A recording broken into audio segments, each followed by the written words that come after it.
ang pagpapagaling sa isang paralitiko. Minsan, nagturo si Jesus, naroon din ang mga Pariseo at mga tagapagturo ng kautusan na mula sa mga bayan ng Galilea at Judea at Jerusalem. At sumasa kanya ang kapangyarihan ng Panginoon upang magpagaling ng mga may sakit. May dumating na ilang tao, dala ang isang paralitikong nasa higaan. Nagpipilit silang makapasok sa bahay upang mailagay sa harapan ni Jesus na may sakit. Subalit wala silang maraanan dahil sa dami ng tao. Kaya tumakas siya sa bubong at binutas yun. Saka inihulos sa harapan ni Jesus ang paralitikong nasa higaan. Nang makita ni Jesus ang kanilang pananalig, sinabi niya sa paralitiko, "Kaibigan, pinatawad ka na sa iyong mga kasalanan." Sa loob-loob ng mga Espiritu Pariseo, sino itong magsasalita ng kalabastangan sa Diyos? Hindi ba Diyos lamang ang magpapatawad ng mga kasalanan? Ngunit batid ni Jesus ang kanilang iniisip. Kaya sinagot niya sila, "Bakit kayo nag-iisip ng ganyan?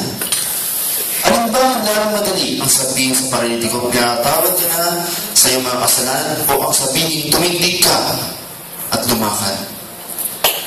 Parutungan ko sa inyo, ang anak ng tao ay may kapangyarihan dito sa lupa na magpatawad ng mga kasalanan." At sinabi niya sa paralitiko, "Pinupuso, tumindig ka, dalhin mo ang higaan at umuwi ka." Pagdakay, tumindig ang tao sa harapan ng lahat. Pinuha ng kanyang higaan at umubing at purpuri sa Diyos. Nang giginala sila at giginataro at purpuri sa Diyos. Nakakita kami ngayon ang mga kahangahangang bagay, bika nila. Amen.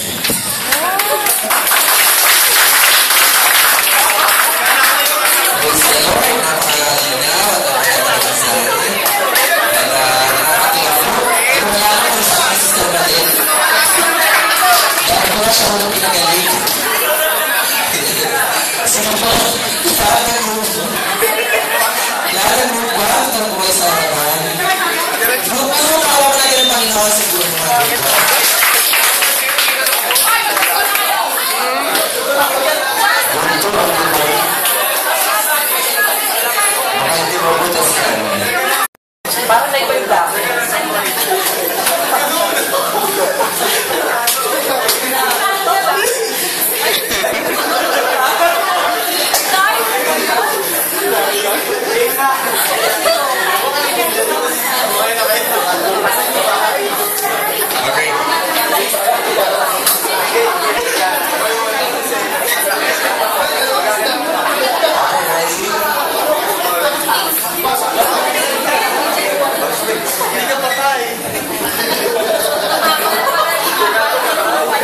Minsan, na nagtuturo si Jesus, naroon din ang mga Pariseo at mga tagapagturo ng kautusan na mula sa mga bayan ng Galilea at Judea at sa Jerusalem, at sumasa kanya ang kapangyarihan ng Panginoon upang magpagaling ng mga may sakit.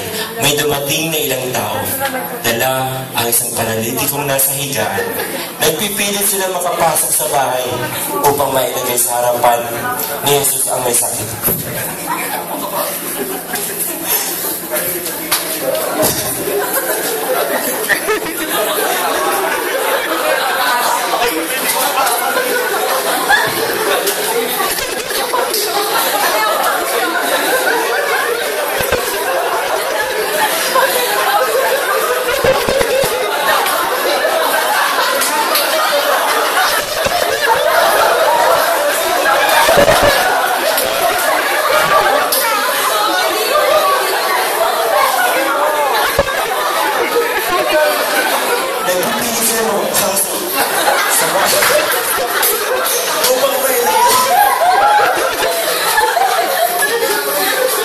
Subalit wala silang maraanan dahil sa dami ng tao, kaya umakyat sila sa bubong.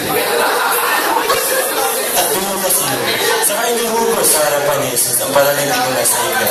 Na makita ni Jesus kung gaano kalaki ang kanilang pananalig. Sinabi niya sa paralipiko, kaibigan, pinatatawag ka na sa iyong mga kasalanan.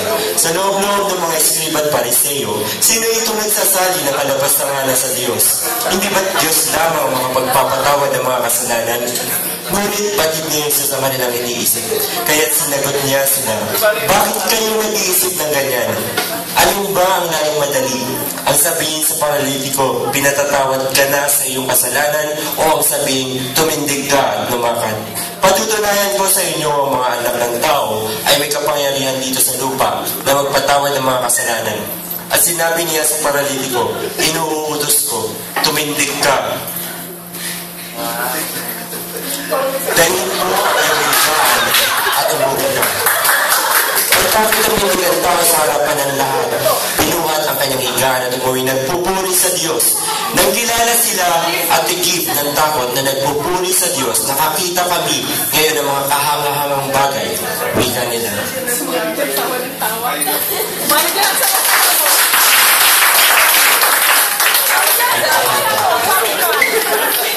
Comedy pa rin yung ngayon lang nalaman ng nature pero pwede sa Bible is comedy pala. Anyways, papa po natin ang Panginoon.